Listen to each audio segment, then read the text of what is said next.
Alright. Settle down, everyone, and welcome to this introductory class for my crash course. As you already know, my course is an extra credit option for all masculinization modules.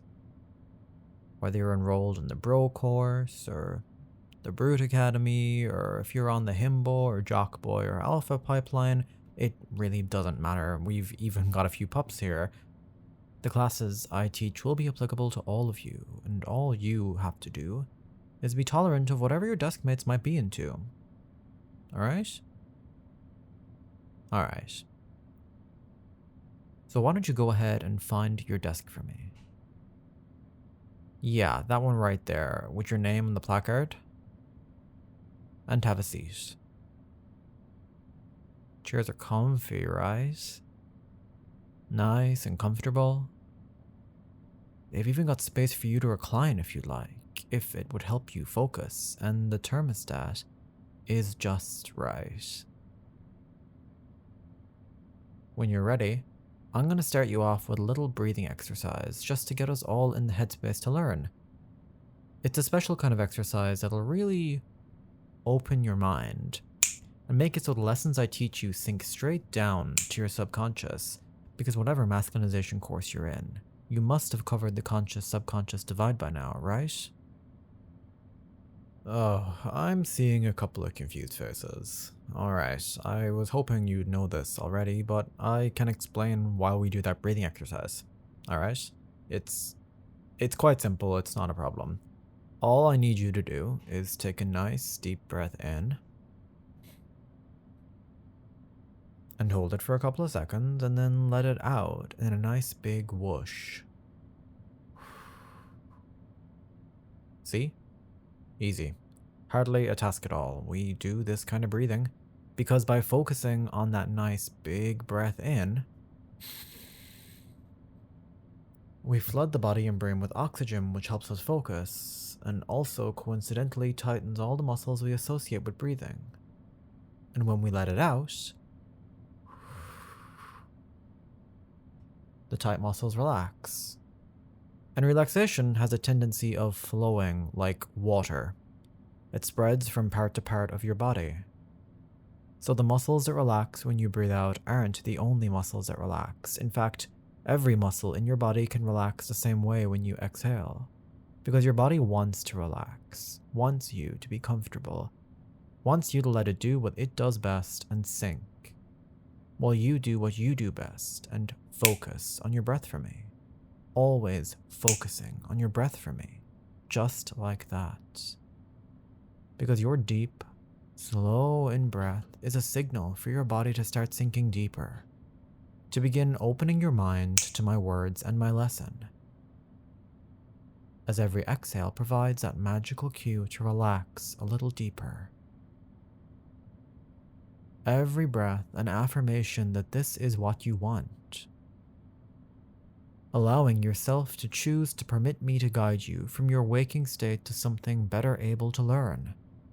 Something deeper and more relaxed, always, always deeper.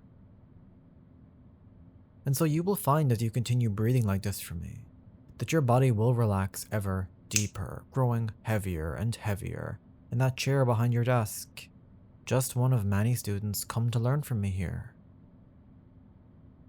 And doesn't it feel nice knowing that you're not the only one who wants to change this way? You're part of a group, a fraternity, a brothership. There are many others like you who want to learn, who want to grow the same way, even if for different reasons, or even if into a slightly different form. But your desire to do so is just as valid as theirs is just as valid as yours, and you're doing an excellent job. Because my crash course is all about change. It's all about becoming the man you want to be, the man you really are deep down inside, beyond that veil of desire, even if sometimes you fear you may never reach that point. It doesn't matter, because the truth is that your identity, your expression of self and your personality and your presentation, these things which feel like you right now are only automatic because your brain is so used to making the same choices over and over again, autofilling every box on that form. The brain loves a pattern. It loves a steady routine to commit itself to. And when we're in one, it always feels almost impossible to break. But we do make and break habits all the time, even if it takes a while. This little breathing exercise is a perfect example of it. At first, you had to put an effort to breathe deep. You had to focus on it deliberately. The breath in and the pause and the exhalation. But after just a few repetitions, you fall into the rhythm of it, beginning to do so quite automatically, and allowing every breath to take you deeper and deeper, just like I promised it would. A brand new habit, at least for the duration of your time here in class with me. And you picked this one up so quickly, I can see you're great at forming them. A lot of the time, we actually form habits without thinking. Like some of us form the habit of not thinking. A good example I hear a lot, actually, is that my students tell me that after a few lessons, the sound of my fingers clicking begins to have a profound effect on them. It kinda stills their minds, commands their attention, and helps them to relax all at the same time, because they begin to associate it with this comfortable, heavy feeling of sitting at their desks, perfectly suited to them, and listening to me speak. And in the same way, the little commands I give alongside the sound of my fingers clicking serve as reminders of what good students do, what they should focus on as I teach. To sink, and drop, and relax, and fall further for me. And drop, and fall, and relax, and sink further for me. They perform these actions automatically and feel good responding so well, and soon, just that sound of my fingers going causes the same effect in them. Very simple Pavlovian conditioning, and quite by accident, but it feels good nonetheless, no? It feels good to be conditioned to that sound of my fingers clicking. It feels good to that sound, makes you a better student, makes you more attentive, more focused, more open, and it feels good that you're kinda waiting for me to do it again, aren't you? Craving that sound, aren't you? Admit it.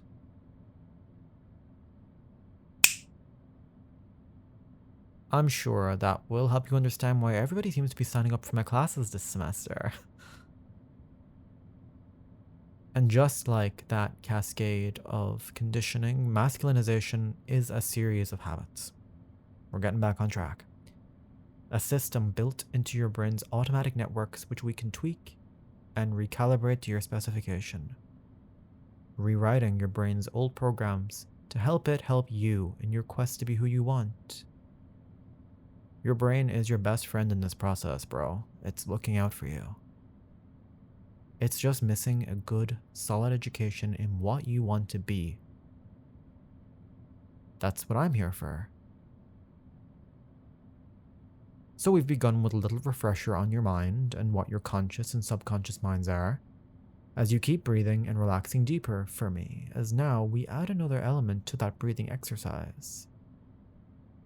Because I want you, as I keep teaching, to start counting backwards for me from 300. A nice big number for a nice strong sense of relaxation we're building together. And knowing that every number you count can act the same as the special breaths you keep taking. Because it serves to open your mind for me. It serves to relax you. And serves to show how your mind can do so many things at once, like focusing on your breathing and your relaxation and my voice all at once, and now the numbers, and in a minute it's gonna get another task too when my lesson begins. But the mind does get tired, and it's okay if you lose track of the numbers at some point. It's okay if you lose track of the numbers. Push them out of your head, because when that happens, it's just proof of how deeply into relaxation you've dropped for me. When that count stops, and how open your mind now feels. Your conscious mind, simply put, is the part of you that you are consciously aware of. It governs actions you take and some thoughts you think. It is the doer of the brain, the part of you that is responsible for what you consciously do with yourself and your time. But the subconscious mind, the part that I'm speaking to really when we're in class, governs everything else. It governs the automatic systems of your body that you never think twice about, like your heart rate and breathing. And it also provides a foundation for your personality. Although your conscious mind is the one performing actions, one could say it's only ever choosing from a menu set by the subconscious mind. The subconscious mind is at all times assessing and evaluating the world around you, at all times listening and absorbing what I'm telling you, and learning from your peers, like the classmates, who are deeply relaxed just like you are all around you, comfortable and heavy. And your subconscious also absorbs messages from media and the lessons society teaches about the kind of person you ought to be. And of course, assesses your own enjoyment and confidence in all the facets of your identity. The subconscious mind is a powerful supercomputer, always gathering and calculating information dropped below your conscious awareness, to help you know what to do and what to say or feel or think in the conscious world. So while your conscious mind has focused on time to time on those deep breaths you may have already forgotten to keep taking from me, and those numbers, which are surely already gone, you probably don't even remember what number you were at when you lost count. You've gotten too heavy and relaxed to even bother. Your subconscious mind always listens and absorbs my suggestions. Sometimes, your conscious mind won't even recall what I've said, but it doesn't need to. Your subconscious mind has its own memory, and acting on a deep level retains and processes all you see or hear or do or feel or think or taste or want and that's what makes it such a good learner. The perfect student, really. It's why I tailor my classes to it. Your conscious mind's involvement is welcome, of course, whenever it happens, but there is no need to force it. So if it makes the learning process easier for you, you can actually zone out a little. I know, it's not what you're used to hearing from a teacher, but hey, I'm not just any teacher, am I? I'm your teach here at the crash course, bro. I do things differently. I do them better. I know that by carving out the time to let my students relax fully and sink deeper as their conscious minds are kept occupied with the hard work of breathing and counting, their subconscious mind, that eager learner, that perfect pattern machine, can really drink in what I tell it. And if your conscious self struggles to remember exactly what the content of the class was, it doesn't matter. Your subconscious is the one who'll be putting it to the test, after all. So let me ask you something. Call it your first pop quiz. Doesn't matter if you remember what happened here in class. Doesn't matter if you forget. Is your relaxation what really matters? Exactly right. Full marks. I had every confidence in you. Because I know your subconscious mind. And your subconscious mind knows me. And we know together how to steer you where you want to go. You've just got to trust us and relax. Let it happen. Go with it. Sit in the back seat and let me drive you where you need to go, trusting that I know the route and I know the destination. The best learning happens effortlessly. What's important here is that you do actually already have a goal in mind for yourself. That's the only conscious work you need to do. You want to embody a certain kind of masculinity, whatever name you might call it. Whatever box on my crash course form you feel most comfortable ticking for the time being. Alpha, brute, submissive, beta, himbo, jockboy, pup, femboy, it doesn't matter. There are a countless number of possible masculine roles, and there may be one that's most fitting for you, whether your desires are more behavior-based, like those of you in my class who want to become gym bunnies, or whether your desires are emotion-based and you just want to feel more masculine, strong, sexual, and confident. Or maybe your plan lies somewhere in the middle or somewhere else entirely if you resonate with a softer, possibly even submissive or more feminine expression of masculinity. That's fine. You are welcome in my classroom all the same.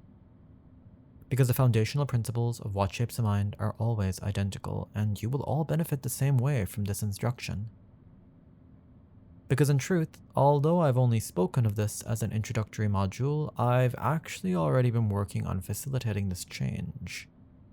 Or to put it simpler for the dummies, I've already gotten started changing your brain.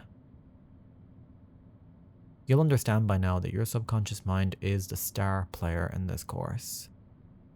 True, your conscious mind is the one doing stuff, and it may often feel like what you do just occurs to you randomly, popping automatically into your head.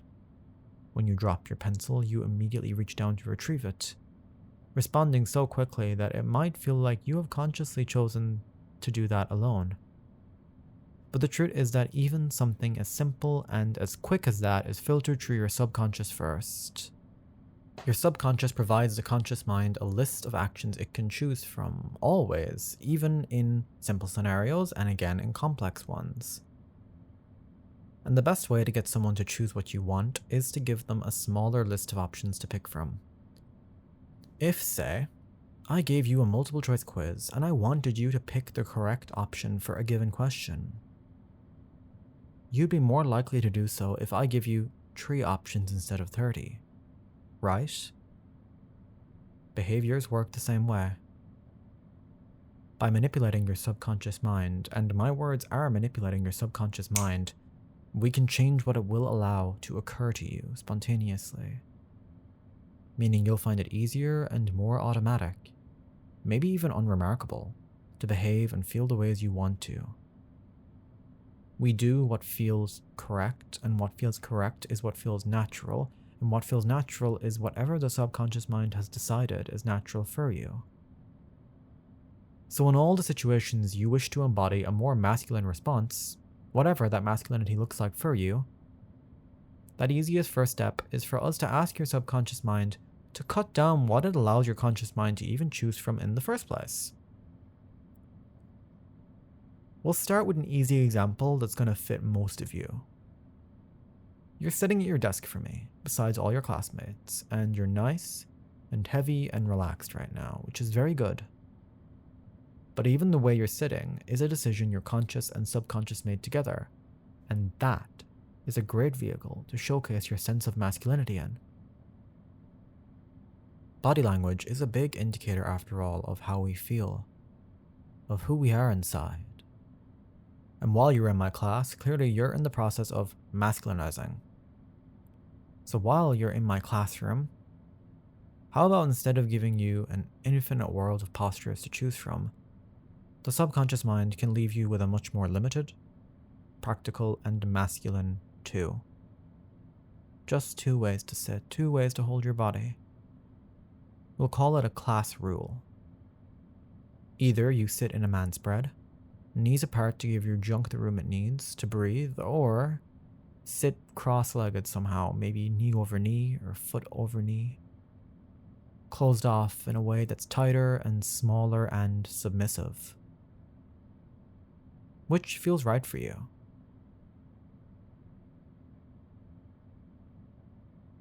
It feels better that way. Doesn't it just make more sense that since you want to show more of your desired masculinity, and since you want to do that automatically, your subconscious mind should just handle that admin for you, and present you only with the ideal choice in a situation? Every choice you make, every behavior, every feeling and opinion and vibe you give off should clearly advertise your sense of identity, your presentation, your very self. And so as a shortcut, your subconscious mind can go ahead and let go now of every piece of neutral presentation you might embody. Drop it. Neutral presentation like sitting in a less expressive posture for who you are inside. There's nothing wrong with abandoning this rule in the right context. Maybe it'll even be necessary if you're on a bus or a plane, don't have a lot of room. But otherwise, why would you not take the opportunity to show off the kind of man you are? A man-spreader or a crosser? Automatic behaviors. The things we think to do without thinking about them at all. They make up just about everything we do. Even at times we perform one conscious behavior, it has been propped up by 100 unconscious ones before it, which we never notice as the subconscious mind takes care of them for us. So by adjusting your system of automatic behaviors, change becomes automatic too. Even if this is the only class you attend for the whole course, this shift alone will encourage your subconscious mind to focus on presenting you with a menu of behaviors that better fits the kind of man you're becoming, instead of wasting time offering choices that man wouldn't take. And so that's what's happening inside you right now. Because your subconscious mind, that eager learner, is hearing me give this lesson and understanding how it can apply to you. Understanding what range of options you should choose from in all aspects of your presentation and even your behavior. Limiting the kinds of movies it will draw you to, the kind of TV shows it wants you to watch, the music you enjoy. We already used the example of your posture, but what of your vocal posture? Like the words you choose and the manner in which you speak? They too should convey the kind of person you want to be seen as, right? A bro speaks different to a pup, speaks different to a sissy, speaks different to a himbo, speaks different to a brute, and the way you speak and the way I speak will differ too. But our speech always reflects who we are and who we want to be seen as. And even if you're not exactly sure what way that ideal self speaks, you don't have to worry about it consciously. Remember, bro, your subconscious mind knows from its years of pattern recognition and absorption exactly what you're aspiring to. And it can begin to limit the automatic set of vocal patterns it offers you to better reflect who you are and who you want to be inside. If you want to be a bro, it can help you speak like a bro. It can help drop that slang into everyday conversation to mask up your speech. If you want to be a brute, it can help make your sentences more direct, carry more punch and authority. If you want to be a himbo, perhaps your affectation can become a little more stereotypically gay, a little more flirtatious, sexual.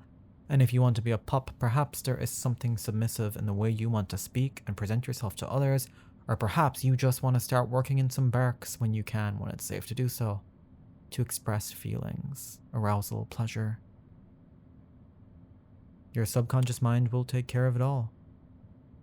The same way it knows how you would dress as your ideal self, the clothes and accessories you wear, and most importantly, wouldn't wear, because there is a great range of flexibility within many men's closets, and really, we tend more to rule out personalities based on their clothing than we rule them in. If that is a little complicated for you, if your mind feels a little fuzzy from hearing me go on so long, don't worry about it. You can just sink and let that understanding occur by itself.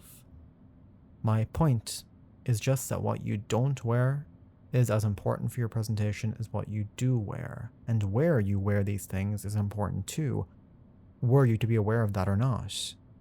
So were you to wear those clothes of your desired self, where your desired self should wear them, you'll simply dress in the way your desired self would do. And were I to wear out this image any longer, it would already be plenty sharp in your mind. Right? Your subconscious knows, man. It knows who you want to be. It knows what that man acts like, looks like, and it knows what that man thinks like too. And you can trust its knowledge, like it trusts me. Trust that whatever comes to mind for you, when I tell you that your subconscious will begin to influence the kind of interest you're drawn to. the subjects and hobbies it leads you towards that fit your desired identity, that will begin to feel more and more intriguing to you, more and more right to consider and play with and think about. Some of which may be familiar to you. Perhaps you actually already have some interest to fit your desired self, and you can dive further into those. But perhaps you're looking to take up some new ones that will help you grow in the way you desire. And if that's the case, then all you gotta do is trust that my lessons will help you. Because after all, our automatic habits and mannerisms are really just a way to advertise ourselves to each other. And there's something we interpret in others to understand who they are. That kind of masculinity you wish for, no matter how cliche an image it may or may not be, is a complex one. Even a simple painting is composed of many brushstrokes. Each stroke another detail, each stroke another facet of the way this man would act and engage with the world. And in editing these strokes of detail in your own picture of self, you'll find that piece by piece you begin to resemble them. It's inevitable. A personality paint by numbers. But for now, I think that's plenty. We'll get more into the specifics of your masculinization next time. And when we do, I think you'll find that the changes you can already begin to notice in yourself will be emboldened. Sped up. Happening more and more in a rush, getting away from you. And you're gonna like how out of control it feels. As always, a recording of this class will be available to you should you need it, and you can revisit it anytime you need a refresher in these fundamentals, or even just a chance to practice relaxing for me. For Class 101, your only homework is to consider what automatic systems may be most useful for you in becoming the person you want to be. What already plays the biggest role in how others see you? And how could those systems change in order for you to see yourself as you desire? Think about it, consciously if you need to, but you can also trust that subconscious mind of yours to chew on it in the background. And we can discuss it after class sometime if you need. So you can begin to return to a more focused and wakeful state of learning. I'm sure you'll want to feel fresh for what you've got to do next. So you can begin to open up those eyes and stretch those tired muscles as I count to 5, with each number bringing you a bit closer to your normal state, where the lessons I've taught you will remain exactly as deep as your subconscious mind chooses, letting you retain exactly what you need to retain and forget what you need to forget. 1, 2, 3, 4, and 5. Fully awake, fully aware, eyes wide open, taking a good deep breath, stretching a little, reacquainting yourself with the room around you. And that's a wrap. I will see you in the next class. Take care. I've got to run.